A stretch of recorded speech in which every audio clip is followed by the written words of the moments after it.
आप सभी का एडवांस इंजीनियरिंग क्लासेस के ऑनलाइन प्लेटफॉर्म पे स्वागत है। So dear student, last class में हमने शियर स्ट्रेंथ के इंपॉर्टेंट क्वेश्चन सेशन 1 के बारे में डिस्कस किया था और आज हम इसी के दूसरे पार्ट में जो क्वेश्चन है उनको डिस्कस करेंगे।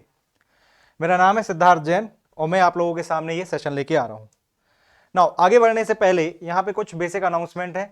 बेसिक अनाउंसमेंट में जैसे कि जो बच्चे आपकी एसएससी जेई और स्टेट एई की तैयारी करना चाह रहे हैं तो वो जुड़ जाइए हमारे ऑफलाइन सेंटर भोपाल के थ्रू। और आपके लिए यहाँ पे जो बैचेस रहेंगे वो बेसिकली दोनों लैंग्वेज में रहेंगे। कहने का मतलब लैंग्वेज एक बैरियर के जैसे बिहेव नहीं करेगी, बाइलिंगुअल होंगे। अगर आपको बैचेस के रिगार्डिंग इंफॉर्मेशन चाहिए है तो बोर्ड पे नंबर दिया हुआ है, आप इस पे कांटेक्ट कर सकते हैं। अगर आप ऑफलाइन माध्यम से नहीं जुड़ पा रहे हैं तो ऑनलाइन से भी जुड़ सकते हैं। उसके लिए आपको हमारी ऐप को जो है वो डाउनलोड करना पड़ेगा। बेनिफिट क्या है इस ऐप के, यहाँ पे आपको लाइव बैचेस मिल जाते हैं, साथ ही साथ आपको रिकॉर्डेड सेशंस मिल जाते हैं अगर आपकी क्लास मिस हो जाती है।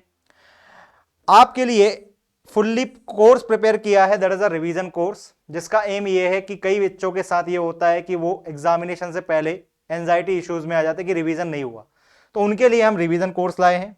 प्लस इसी ऐप में आपको ओरिएंटेड एग्जाम टेस्ट सीरीज भी मिल जाएगी जिस एग्जामिनेशन के लिए आप प्रिपेयर कर रहे हैं।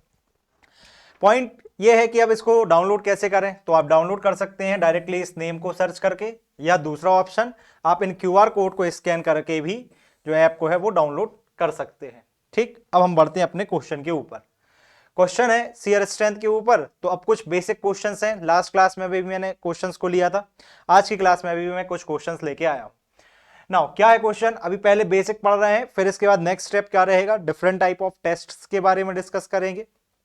उसके बाद इसमें जो आपका जो शियर स्ट्रेंथ के जो एप्लीकेशन है उनको हम डिस्कस करेंगे। तो ये हमारा सिनेरियो है आगे के जो भी मैं लेक्चर्स लेके आऊंगा। गिवन है कि if S is the shear strength of the soil and C and phi are the shear strength parameter, और सिग्मा जो है वो नॉर्मल स्ट्रेस है at a failure, then Coulomb's equation for the shear strength of the soil. आप लोग ध्यान से इस चीज को पढ़ो, उसने आपसे ये नहीं पूछा है मोहर्स कूलॉम इक्वेशन, उसने स्पेसिफिकली आपसे क्या पूछा है, कूलॉम्स इक्वेशन। अब देखिए शियर स्ट्रेंथ के लिए आपके दो साइंटिस्ट थे, दोनों को करेक्ट किसने किया था, तरजागी ने आके।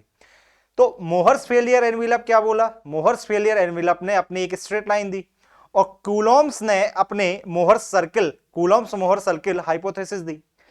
तो इसमें एक गलती कर दी कूलॉम्स ने, उसने ये बोल दिया कि जो आपकी शियर स्ट्रेंथ है वो फंक्शन हो गई किसका, उन्होंने जो आंसर दिया था टोटल स्ट्रेस का। और इसी चीज को करेक्ट किया था आपके टरजागी ने आके कि जो शियर स्ट्रेंथ है वो फंक्शन होती है किसका, इफेक्टिव स्ट्रेस का। ठीक है, तो ये दिया था स्टेटमेंट टोटल स्ट्रेस के टर्म्स में कूलॉम्स ने, जबकि आपका एक्चुअल जो सही स्टेटमेंट था वो दिया था टरजागी ने कि भैया जो आपकी शियर स्ट्रेंथ है वो फंक्शन नहीं होती है टोटल स्ट्रेस का, but it is a function of the effective stress. अब क्या दिया था इन्होंने अपना hypothesis, combined hypothesis of the Mohr's and Coulomb, that is shear strength will be equal to C plus sigma tan phi। ये incorrect equation लिखी है क्योंकि मैंने ये किस बेसिस पे बनाई है, आपको मोहर कूलॉम हाइपोथेसिस, हाइपोथेसिस। आगे चल के जो आपके तरजागी थे ना, उन्होंने इसको बोला था कि C डैश सिग्मा इफेक्ट और फाई डैश, C डैश और फाई डैश आपके क्या कहलाएंगे, इफेक्टिव स्ट्रेस पैरामीटर कहलाएंगे, जो कि फंक्शन होंगे कि इनका इफेक्टिव स्ट्रेस का। बट यहां पे C और फाई क्या है, these are the total stress parameter. अब आप यहां से चेक कर लो, ये बहुत बेसिक क्वेश्चन है, लेकिन कई बच्चों को ये पता नहीं होता कि ये वाली स्टेटमेंट किसने दी थी और ये वाली स्टेटमेंट किसने दी थी, इसलिए मैंने ये इजी सा क्वेश्चन यहां पे डाल के रखा है ना। अब चेक कर लो कि कौन सा ऑप्शन इनमें से मैच कर रहा है। सो आई थिंक पहला वाला अगर अपन देखें कि नहीं मैच कर रहा है, दूसरा वाला अगर मैं देखूं तो S इक्वल टू C, इनमें से ये वाला मैच कर रहा है क्या, C को उधर ले जाएं, yes, b option will be matches S minus sigma tan phi equal to C, isn't it? This is the B option ना, so option number B will be matches with this question। ठीक है, तो ये बहुत basic question है लेकिन उसमें बहुत सी चीजें थी आपकी, छोटी छोटी चीजें। अच्छा, इसी क्वेश्चन के अंदर आप लोगों से मैं ये पूछूंगा कि कमेंट बॉक्स में बताना कि ये मैंने क्या ड्रॉ किया है। लास्ट क्लास में मैंने बताया भी था कि इसका क्या मतलब होता है। जरा अब मुझे आप लोग कमेंट में ये बताना जरूर कि इसका क्या मतलब है, ये मैंने क्या ड्रॉ किया है, और ये भी बताना कि इसमें ये चीज इसको क्या बोलते हैं, और इसका जो स्लोप रहेगा थीटा इसको क्या बोलेंगे। कमेंट ऑन दी कमेंट करके बताना कि ये जो ए है उसको क्या बोलते हैं और ये जो थीटा है इसको क्या बोलते हैं, दोनों चीजें बताना। ठीक, moving to the next question. Shear failure of a soil takes place. पूछ रहा है कि भैया शेयर जो है सॉइल का वो कब होगा, कब, जब मैक्सिमम एंगल ऑफ ऑब्लिविटी हो, maximum cohesion is reach when the cohesive soil, phi, this is not the p, it is the phi. Phi reaches its maximum value in cohesionless soil or residual strength of the soil is exhausted. So see this problem basically, अगर मैं इसको वापस से, अब चलो मैंने वही answer बता ही दिया एक्चुअल में। देखो पिछले में जो मैंने आपसे क्वेश्चन पूछा था उसी के रिगार्डिंग ये है। इसको हम बोलते हैं that is called the coefficient of the cohesion, that is the C, और ये जो स्लोप होता है इसको हम बोलते हैं that is called the tan phi। ठीक है, अब अगर मान लो आपका phi इक्वल टू 0 हो गया, अगर मैं यहां पे मोहर सर्कल्स ड्रॉप करूं तो आप लोगों को पता है half of the Mohr circle will be drop. तो अरे यार,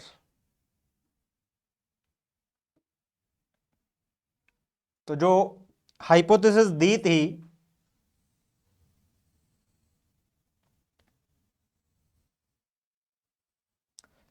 ये जो आपका मैक्सिमम पॉइंट को टच कर रहा है इसी को तो हम बोलते थे MFE, that is the Mohr failure envelope. जिधर पे ये टच करेगा वो जो रहेगा सॉइल की शेयर स्ट्रेंथ रहेगी अलग अलग सैंपल के लिए। Now the point is that कि अगर मान लो आपका C 0 है तब भी सॉइल की शेयर स्ट्रेंथ प्रिजर्व रहेगी।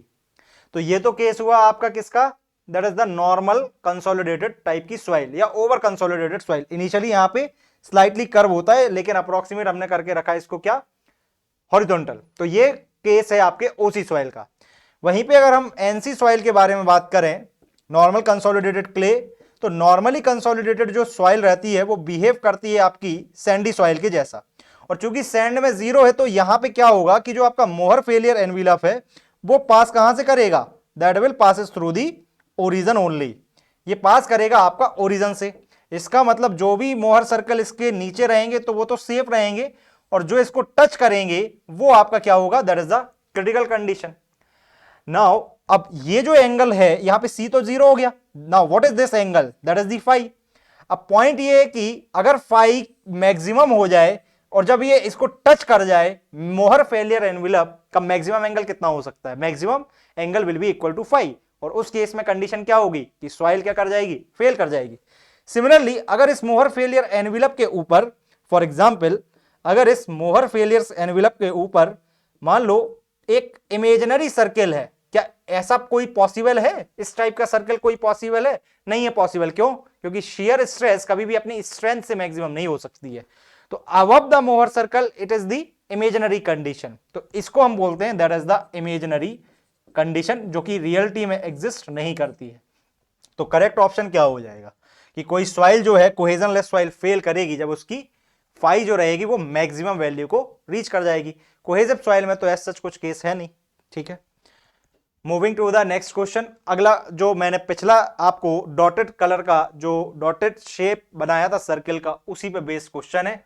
क्या पूछा है पढ़ लो। In the Mohr's diagram a point above the Mohr's failure envelope indicated which type of condition, it will always indicating the imaginary condition. तो इस कंडीशन के बारे में आपसे क्वेश्चन पूछ रहा है कि अगर मोहर फेलियर एनवेलप के ऊपर ये सर्किल आ जाए तो वो किस कंडीशन को रिप्रेजेंट करेगा, this will represent the imaginary condition. बाकी के ये ऑप्शंस इनकरेक्ट हैं। आगे बढ़ते हैं, अब है थोड़े से अच्छे क्वेश्चन। क्या दिया है कि एक ट्राइक्सियल टेस्ट है was conducted on a granular soil at a failure sigma ratio given है। अब सिग्मा रेशियो गिवन है इसका मतलब क्या है, आपको नॉर्मली सिग्मा रेशियो जब गिवन है इसका मतलब सिग्मा 1 इज टू सिग्मा 3। ठीक है, तो सिग्मा रेशियो आपको दिया है सिग्मा 1 इज टू सिग्मा 3, 1/3। तो ये आपको सिग्मा रेशियो दिया है that is the 4। Then effective, अच्छा ये इफेक्टिव स्ट्रेस रेशियो है, ठीक है, ध्यान रखना। The effective minor principal stress at the failure was 100 kilo pascal. The value of the approximate angle of friction that is phi and the principal stress differences at the failure are respectively.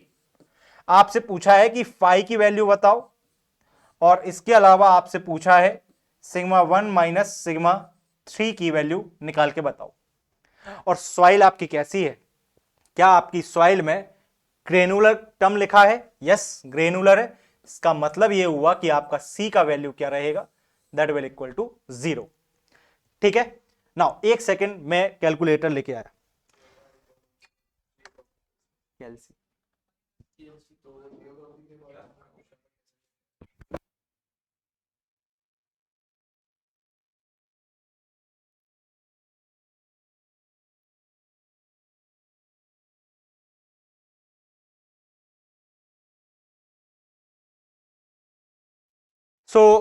इसमें आपका C का value 0 है। अब given क्या है आपको?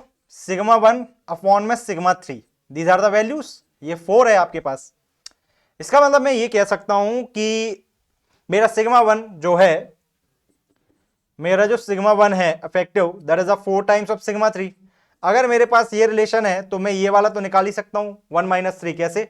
1 की value 4 times of sigma 3 है, तो यहां पे सब्स्टिट्यूट करो, 4 sigma 3 minus sigma 3, it is the 3 sigma 3। और सिग्मा 3 इफेक्टिव की वैल्यू तुमको गिवन है, जो कि गिवन है 100। तो डिफरेंस तो आपको मिल गया, that is the 300 kilo pascal या 300 किलो न्यूटन पर मीटर स्क्वायर। बिना देखे एंगल ऑफ फ्रिक्शन को कैलकुलेट किए बिना ही तुम्हारा आंसर क्या निकल के आ गया? सी। अगर किसी एग्जामिनेशन में कैल्सी अवेलेबल नहीं है, आप एंगल ऑफ फ्रिक्शन नहीं निकाल पाओगे। अभी बताऊंगा क्यों नहीं निकाल पाओगे, कैल्सी की जरूरत पड़ेगी। वहीं पे अब आप एलिमिनेशन टेक्निक से निकाल सकते हो इसको। कैसे? आप देख लो, इसमें ऑप्शन, सारी ऑप्शन अलग अलग थी। हाँ, अगर यहां पे 300 302 आ जाते डिफरेंस ऑफ स्ट्रेस, तो फिर दिक्कत थी कि फिर आपको फाई निकालना पड़ेगा। चूंकि यहां पे आपको एक ही वैल्यू दी हुई है, बाकी सारी डिस्क्रीट वैल्यू, इसलिए ऑप्शन डायरेक्टली मैच हो रहा है, दैट इज द सी। अब मुझे तो आंसर सॉल्व करना है, तो फाई की वैल्यू भी मैं बता दे रहा हूं। Now what is the angle of friction? Last time I will discuss a formula that is a sin phi equal to difference of two stresses to the summation of two stresses। ये मैंने discuss किया था आपसे, बस ये apply हो जाएगा, phi निकल के आ जाएगा। डिफरेंस कितना है? 300। या डिफरेंस भी आप ऐसे निकाल लो, मत देखो इसकी न्यूमेरिकल वैल्यू, डायरेक्ट देखो। Difference sigma 1 4 times of sigma 3 minus sigma 3 summation sigma 1 plus sigma 3, 4 sigma 3 plus 1 sigma 3। Sigma sigma 3 cancel हो जाएगा, that is comes out to be the 4 upon में 5। अब कई बच्चों को दिक्कत होती है, तो उनके लिए एक रेमेडी दे रहा हूं, और हमेशा याद रखना इस चीज को। क्या बोल रहा हूं कि अगर मान लो आपके पास ये एक ट्रायंगल है और ये एंगल आपका फाई है, तो साइन फाई अगर आपको गिवन है, इसका मतलब ये है, ये वैल्यू है 5, ये वैल्यू है आपके पास 4, तो ये होती है 3। जरा सॉल्व करना, 16 का square 4 square Pythagoras 4 square plus 3 square 25 square root hypotenuse 5। What is sine 5? Perpendicular upon में बेस, साइन 5 क्या हो जाएगा यहां से? याद रखना 4/5। ठीक है, जब भी आपको 4 5 3 का ट्रायंगल है, जब भी आपको 4 5 3 का एंगल है, हमेशा 5 की वैल्यू होती है 37 के करस्पॉन्डिंग आती है, ध्यान रखना। इसी प्रकार अगर आपको कॉस पूछा जाए, अगर कॉस 5 आता तो कितना होता? 3/5, तो उस केस में 5 की वैल्यू कितना? 37। So this is the solution of this problem. इसको याद रखना, इस ट्रायंगल को। ठीक है, so that is the answer. Next, if unconfined compression test on a saturated clay, the undrained shear strength was found to be 6 ton per meter square. If the sample of the same test or the same soil is tested in undrained condition in triaxial compression at a cell pressure of the 20 ton per meter square, the major principal stress at the failure. So क्या given है? In unconfined compression test on the saturated clay, मतलब आपको unconfined compression test किया है इसके ऊपर, saturated clay के ऊपर, और बोल रहा है कि undrained shear strength was found to be 6 ton per meter square। ठीक है, if the sample of the soil is tested in undrained condition in triaxial compression with the test pressure of that is a 20 ton per meter square, major principal stress will be। तो देखो जो कंफाइनिंग pressure दिया है यहाँ पे इसका तो मतलब हो गया कि सिग्मा 3 की जो वैल्यू है दैट इज द 20 टन पर मीटर स्क्वायर। ठीक है, और चूंकि ग्रेनुलेटेड क्ले है तो याद रखो कि जब भी आप अनकन्फाइंड कंप्रेशन टेस्ट निकालते हो उसमें जो आपके पास अनड्रेन्ड शियर स्ट्रेंथ निकल के आती है, दिस अनड्रेन्ड शियर स्ट्रेंथ, इसको हम जनरली क्या बोलते हैं, undrained shear strength. This is called the Q U, इसी को हम बोलते हैं अनड्रेन्ड शियर स्ट्रेंथ, जो कि आपके ट्राइक्सियल टेस्ट का स्पेशल केस होता है जब आप यूसीएस टेस्ट परफॉर्म करते हो, that is the unconfined compression strength test. तो वहां से जब आप निकालते हो तो आपको मिलती है undrained shear strength parameter whose value for the soil will be the twice of CU. इसकी वैल्यू आपको दे रखी है दैट इज 6 डिवाइड में 2, आपको सीयू की वैल्यू मिल जाएगी दैट इज 3 टन पर मीटर स्क्वायर। आपको सी पता है, आपको सिग्मा 3 पता है, आप क्या सिग्मा ए नहीं निकाल पाओगे, सिग्मा 1। फाई क्या रहेगा क्ले के लिए, ऑलरेडी नोन है कि pure cohesive soil, so phi equal to 0। So substituting in our equation sigma 1 equal to 2c, क्योंकि सिग्मा 3 10 स्क्वायर फाई तो 0 हो जाएगा, है ना। So if I write this complete equation, wait, तो हम लिखेंगे इसमें sigma 1 equal to sigma 3 10 square 45 plus 5/2 plus 2c 10 45 plus 5/2। ठीक है, इसका मतलब मेरा फाई 0 है, दैट मीन्स कि मेरा फाई 0, सो 10 स्क्वायर 45 इज 1, मतलब sigma 1 equal to sigma 3 plus 2c, ये हो गया। सिग्मा 1 चाहिए, सिग्मा 3 और 2c पता है, तो सिग्मा 1 इक्वल टू c की वैल्यू डायरेक्टली रख सकते हो, दिस ट्वाइस ऑफ c को डायरेक्टली आप ये भी तो पुट कर सकते थे क्यू यू, ऑब्वियस सी बात है, I can simply write this as a q u also, निकालने की जरूरत ही नहीं थी। तो ट्वाइस ऑफ सी, इसका मतलब आपके पास 20 प्लस 6, that will be comes out to be 26 ton पर मीटर स्क्वायर। सो 26, ये दिस इज द 26, ये 24 मिसप्रिंट हो गया है क्या, यहां पे 20 है और yes, yeah, there is a sigma 3 and 2 times of c, yes it is the approximate, अगर आपको आंसर चाहिए that is comes out to be 24, here it is actually the 26। ठीक है, ऑप्शन में स्प्रिंटिंग है, 26 is the right answer। Coming to the next question, ये आपका एक बेसिक क्वेश्चन है कि इसमें आपसे थ्योरेटिकल टाइप का क्वेश्चन है कि which of the following laboratory triaxial test should be specify. Direct याद रखना है एप्लीकेशन पॉइंट ऑफ व्यू से। अगर आपको इनिशियल स्टेबिलिटी चाहिए क्ले के ऊपर, आप जनरली कौन सा टेस्ट परफॉर्म करते हो, मैं आपको तीनों ही चीजें बता दूंगा, कौन कौन सी, ध्यान से सुनो। अगर आपको इनिशियल स्टेबिलिटी चाहिए क्ले के ऊपर, अगर आपको लॉन्ग टर्म स्टेबिलिटी चाहिए है,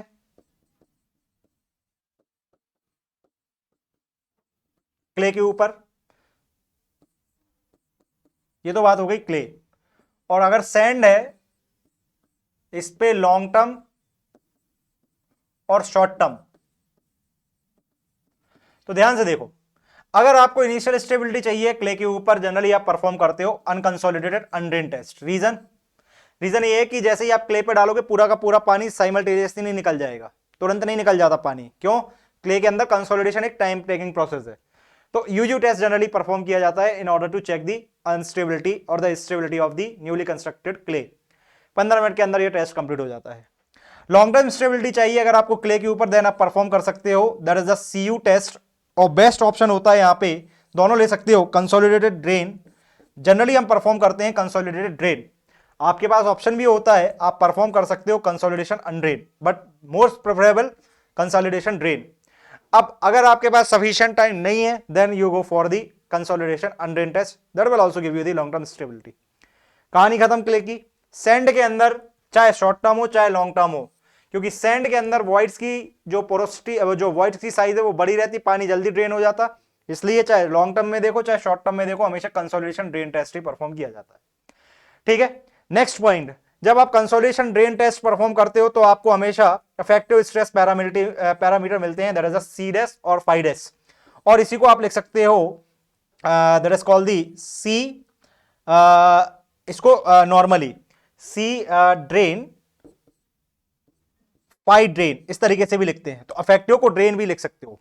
वहीं पे जब आप यूयू टेस्ट करते हो तो आपके लिए टोटल स्ट्रेस पैरामीटर मिलते हैं, that is the phi u और द सी यू, और इसी को आप लिख सकते हो फाई एन सी, ठीक। एंड सिमिलरली जब आप सी यू टेस्ट परफॉर्म करते हो तो आपके लिए दोनों मिलते हैं, ड्रेन भी मिल सकते हैं, अनड्रेन भी मिल सकते हैं, डिपेंड कर जाएगा पोर वाटर प्रेशर मेजर कर पा रहे हो या नहीं।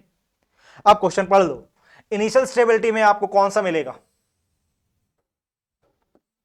लेट अस सपोज से this is 1, this is 2, this is 3. So consolidation undrained, no. Consolidation completely undrained type, UU type, yes. Second statement is correct. CD तो होगा नहीं क्योंकि ये लॉन्ग टर्म में आ जाएगा, तो कौन सा ऑप्शन मैच कर रहा है? B option, that is the second only अकेली मैच करेगा आपका, that is the CU 5U. Next, soil fails under an axial vertical stress of 100 kilonewton per meter square. एक सॉइल है, फेल कर रही है आपकी 100 किलोन्यूटन पर metre square in a confined compression test.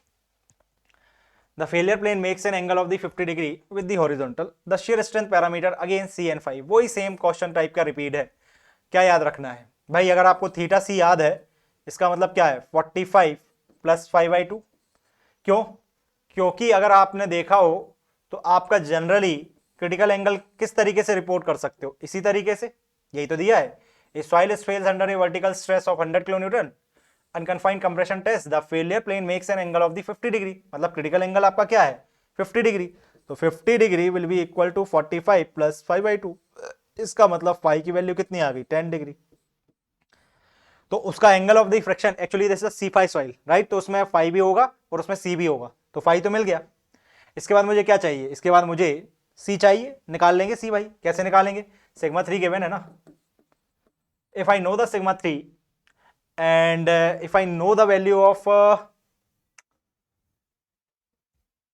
इसमें आपको अगर सिग्मा 3 गिवन है और यूसीएस टेस्ट है तो निकाल सकते हैं। दैट इज कैसे? Sigma 1 equal to, sorry C चाहिए ना, हाँ। So sigma 1 equal to sigma 3